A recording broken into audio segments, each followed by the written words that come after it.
confidentiality. Now, auditors often access sensitive information. Greetings and a warm welcome to the Manifested e-learning platform. Today we are going to continue with the subject governance and compliance audit, the third chapter, which is Introduction to Governance and Compliance Audit. This chapter has 8 subtopics, namely 1.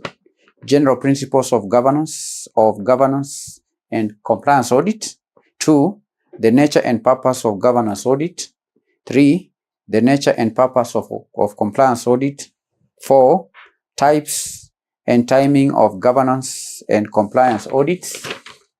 5. Users of governance and compliance audit information and their respective needs. 6. Qualities of good governance and compliance audit. 7.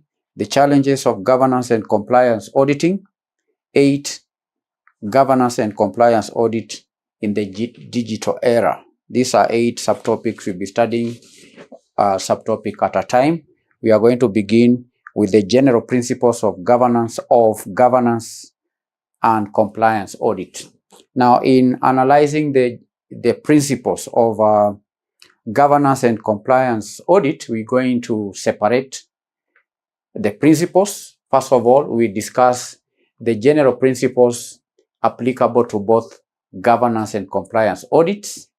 Then we will analyze the specific principles applicable to compliance audit, then the specific principles applied or applicable to governance audit. So first of all, we will consider the general principles applicable to both governance and compliance audits. And candidates, governance and compliance audits are crucial for ensuring an organization operates effectively, ethically, and legally. And while the two are distinct, as we defined in our first lesson, they share many underlying principles that contribute to their effectiveness. So first of all, let's analyze the general principles applicable to both. General principles applicable to both compliance audits. We have the general principles that apply to both governance and compliance audits. Now, the first principle is a principle of independence.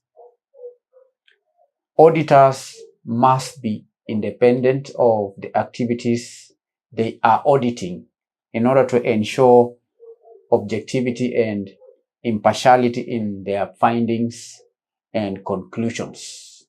This means being free from any conflicts of interest and being free of any undue influence. For governance and compliance audits to be effective, the one who is carrying out the audit, the governance and compliance auditor, must be independent of the activities they are auditing. Because the governance auditor audits the corporate governance framework, and the compliance auditor audits the adherence of a company to laws and regulations. So if one was to audit effectively, then such an auditor ought to be independent of the activities that he or she is auditing. The auditor must also maintain independence of the management, and that's why in most cases, auditors are appointed by the shareholders and they report to the shareholders. And by the very fact that they are appointed and report to the shareholders, that gives them some level of independence. that makes them not to be influenced by the management. So that's the first principle, independence. Number 2, integrity is the second general principle applicable to both governance and compliance audits. Auditors should conduct their work with honesty, professionalism, and ethical conduct. And their credibility and the reliability of their reports depends on their unwavering integrity. So auditors ought to be honest, ought to be truthful, ought to be transparent, ought to be professional in their dealings. Objectivity. Objectivity is the third general principle. Auditors must maintain an unbiased mental attitude and avoid personal biases in evaluating information and formulating conclusions. And professional judgment and skepticism are crucial to ensure that the auditors are objective. You understand? They should be impartial. They should not take